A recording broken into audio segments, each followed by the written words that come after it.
आपके पास दोबारा आऊंगा, आपको पूरा मौका दूंगा। सीवी भास्कर साहब जुड़ गए हमारे पास, वाइस आरसीबी लीडर। ये सीवी भास्कर साहब, मामला समझ में नहीं आया। पहले तो आपका स्वागत है बहुत बहुत मुंसिफ टीवी में।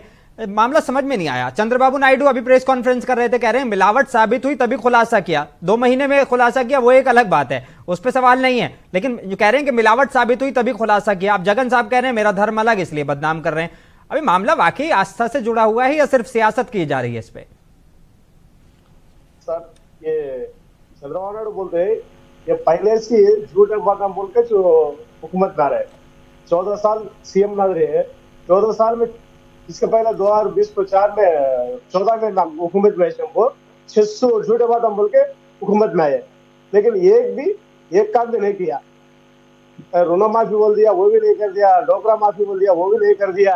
आप एक काम भी नहीं कर दिया। बाद में पब्लिक आपको वाईएसआरसीपी को हुकूमत दी है, ये बार आपको सुपर 6 बोल दिया। 3 सिलेंडर फ्री देगा, लेडीज को बस फ्री देगा, जगनमोहन रेड्डी अम्मबड़ी बोल दे रहा है। मैं आपको तल्ली वंदना बोल को, कितना बच्चे है ये घर में? 10 बच्चे है, 3 बच्चे है, 2 बच्चे है, कितना बच्चे उतना बच्चे को 15,000 रुपए पैसे देगा बोल के छोटे बात बोल के गवर्नमेंट में आया है। 18 साल के बाद हर एक बाइकों को 15,000 देगा बोल के, 1500 देगा महीना बोल के हुकूमत में आया है। लेकिन ये सुपर 6 से डाइवर्ट करने के लिए तिरुमला, ये वर्ल्ड में दोमा है टेम्पल, वर्ल्ड में दोमा टेम्पल है तिरुमला। इतना बड़ा टेम्पल जो इसका पॉलिटिक्स चंद्रबाबू नायडू गेटन होने के लिए ये झूठ बात लेके आया। जुलाई 17 तारीख को शैंपल लिए, इसको 3 तारीख को शैंपल आया, रिपोर्ट आया। रिपोर्ट आने के बाद 2 महीने उसकी क्यों अंदर छुपा रख दिया। 2 महीने के बाद आपको इनका TTD EO Shyamala Rao press meet रख के उसमें वेजिटेबल ऑयल मिला का है बोल दिया। वेजिटेबल ऑयल बोल दिया। बोलने के बाद में फिर दूसरे दिन चंद्रबाबू नायडू प्रेस मीट रखो, उसमें यहाँ को ये दूसरा का जानवर का शरीर मिला के लड्डू बना रहे बोल के बोल रहे हैं। लेकिन ये कितना झूठा है बोलो। ईओ रिपोर्ट पढ़ के पूरा सुना दिया, लेकिन ये दूसरा दिन स्टेटमेंट का डाइवर्ट कर डाले। क्यों डाइवर्ट कर? 40% आदमी विजयवाड़ा में पानी आके मर गए। इतना बड़ा नुकसान चला बोल के पब्लिक, उतना बड़ा नुकसान चला, लेकिन उसके बारे में कुछ नहीं बोल के 3 महीने का कंप्लेंट किया उसके हुकूमत को। 3 महीने में एक काम भी नहीं किया। फ्री बस दिया, मतलब ओवरऑल आप ये कहना चाह रहे हैं कि इन लोगों ने काम नहीं किया, इसलिए इस मामले को डाइवर्ट कर रहे हैं। श्रीनिवास साहब आपके पास जी, श्रीनिवास साहब आपके पास आना चाहूंगा। सीबीआई जांच की बात हो रही है इसमें, और जांच, हालांकि ये जो लैब रिपोर्ट है इस पे ही बहुत बड़े सवाल हैं। अब सवाल पहले में, ठीक है आप बीजेपी के एक प्रवक्ता है, मैं उसी लिहाज से आपसे पूछ रहा हूं, लेकिन आप जो है डेयरी कुछ वजूहात से आपकी सरकार जो है वो बदलने का फैसला करती है। इसने सबसे कम टेंडर करा, सबसे कम हो गया। अब आप मुझे एक चीज समझ आइए कि मान लीजिए कोई चीज जो है, जो घी है, ओरिजिनल घी अगर आप आज खरीदने के लिए जाओ, पहली बात तो बाजार में मिलेगा नहीं, चले मिल भी गया किसी दूध वाले के पास, वो 1,000-1,500 रुपए से कम देने के लिए तैयार नहीं है। यहाँ पे 300-400 रुपए किलो जो है वो घी खरीद लिया जा रहा है। कैसे पॉसिबल हो रहा है? फिर अगर मिलावट नहीं होगी तो क्या होगा इसमें? कैसे दिया टेंडर ऐसी कंपनी को? वो सैंपल चेक करने के बाद घी करेक्ट तो है, ये यूज करने के बाद में टेंडर को बुलाएगा। ये नहीं काम आएगा घी का तो उसको टेंडर नहीं बुलाते। तो सैंपल लेते, ये करेक्ट है, ये घी में 100% राइट है बोलते, उसको टेंडर बुलाते हैं। वो बाद में घी वाला टेंडर आते हैं।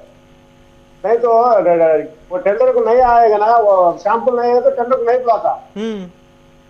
एक प्रोजेक्ट बनते हैं, प्रोजेक्ट बनते हैं 10 कॉन्ट्रैक्ट आते हैं।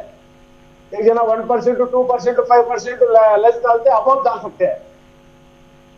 एक ही टेंडर वाला है तो अमाउंट डाल सकता, अलग आदमी ऐसा को लेस डाल सकता। ये ऐसा होता है। ये टेंडर बुलाते हैं, हर एक भी टेंडर बुलाते हैं तिरुमला में। वो टेंडर में कोई कम डालता देखता, वो सैंपल चेक करने के बाद वो करेक्ट है, हमको घी करेक्ट करने के बाद में उसको देता। ये टेंडर का प्रोसेस चलता, ये इनामलेस नहीं चलता। टेंडर में फिर टेंडर होने के बाद पहला भी सैंपल लेता, बाद में सैंपल लेता। तिरुमला का आने के बाद लारी को पूरा चेक करने के बाद शामपुर में करंट आया तो ये 100% राइट है तो अंदर गाड़ी भेजता। लेकिन गाड़ी इन केस 0.1% ही सही अभी, क्योंकि मामला हाई कोर्ट में है, मैं इस पे सवाल नहीं उठा रहा हूं। आऊंगा श्रीनिवास साहब आपके पास। मामला हाई कोर्ट में है, मैं भी सवाल सुने भास्कर साहब सवाल सुने पहले। भाई भास्कर साहब सवाल सुन लीजिए। मैं ये कह रहा हूं कि इन केस अगर मान लीजिए 0.1% अभी, क्योंकि मैं ना तो आपकी साइड जाना चाह रहा हूं ना वो, अगर इसमें वाकई मिलावट है तो क्या सरकार को और खुद बोर्ड को माफी नहीं मांगनी चाहिए आस्था के साथ खिलवाड़ करने के लिए? ये मजाक का मामला नहीं है। जब 75,000 तो हम सब वेंकटेश्वर स्वामी के बाद प्रवान करने के लिए तैयार है। हाँ। लेकिन चंद्रबाबू नायडू तैयार है क्या उसकी फैमिली वाले का प्रवान स्वीकार प्रवान करने के लिए? वो कसम खाएगा क्या? आगे नहीं खाएगा, वो डर रहे है। लेकिन गलत बात बोलने के लिए तैयार है, लेकिन कसम खाने के लिए नहीं तैयार है। वो जगनमोहन रेड्डी भैया ये राजनीति कसम का है। अरे कसमें बहुत सारे नेता खाते हैं। भास्कर साहब कहाँ किसकी कसम पे बिलीव करेंगे? बताइए, आप बताइए किसकी कसम पे बिलीव करेंगे? कसमें खाने का पुराना रिकॉर्ड रहा है नेताओं का, और किसी की कसम पे बिलीव नहीं किया जा सकता। ये वाली बात फिर नहीं, मैं पार्टी नहीं बदलूंगा बोलते नेक्स्ट दिन बदल जाते, पलटी मार लेते। वेंकटेश्वर स्वामी है वो, अगर कसम खाया तो उसकी जिंदगी आपको खत्म नहीं। ये मामले नहीं है ना। ये तो इनका कौन सा धर्म होता है? ये तो लूट वाला धर्म है पॉलिटिशियंस का। ये तो अपने मफाद के लिए तो जनता को बेच दें। क्या बात कर रहे हैं आप? जनता की आस्था के साथ खिलवाड़ कर रहे हैं। अगर आस्था उनको गलत की बात बोल दिया ना। हाँ, वो हम नहीं बोल रहे हैं। हम दिखाइए फुल स्क्रीन पे श्रीनिवास साहब की रिपोर्ट दिखाइए। श्रीनिवास साहब क्या दिखा रहे हैं मुझे बताइए जरा, बताएं श्रीनिवास साहब। 25 की नंदिनी का प्योर 425 देख पा रहा हूं मैं। हाँ। आज मैं खरीदने मैं ऐसे ही ऑनलाइन गया, 425 पे आते। अगर सोचो अगर 300 अगर 350 का भी अगर रेट है, इसमें क्या गलत हुआ? अगर रिटेल में 425 का बिक रहा है, आपको होलसेल में तो आपको सस्ते मिलेगा। नंदिनी की तो अच्छा था। अगर अगर मैं न्यूट्रल होके बोलूं, नन्नी का उससे सस्ता था। सब सस्ता। और प्योरिटी है, और ऊपर से कोऑपरेटिव वर्गी है। क्यों मना किया गया? वो अब हमारे क्या कहते हैं सैयद समी हुसैनी साहब, अब बोर्ड तो ये कह रहा है, आ रहा हूँ हमारे भास्कर साहब के पहले आवाज दे दीजिए। भास्कर साहब कुछ कह रहे हैं, उनकी बात सुनते जी। बताइए भास्कर साहब। एक पैकेट 1 किलो घी एक रेट मिलेगा, 10 किलो घी एक रेट मिलेगा, अरे 100 किलो घी एक रेट मिलेगा, 1000 किलो घी एक रेट मिलेगा। वो सबको मालूम कितना बढ़ता जाता है उतना रेट कम देता है। तो वही 10 पीस मिलते तो बस 11 किलो के ऊपर उसका इनकम आ जाएगा। लेकिन एक पैकेट बेचने वाला 10 रुपए लेता है किलो के ऊपर, 20 रुपए लेता, 50 रुपए लेता। लेकिन 1000 टनों को लेगा 10 पीस मिलता बस किलो के ऊपर। नहीं भाई ठीक है, बहुत पैसा आ जाएगा। ठीक है, लेकिन अगर मान लीजिए एजेंसी एक मंदिर में भी रहना होना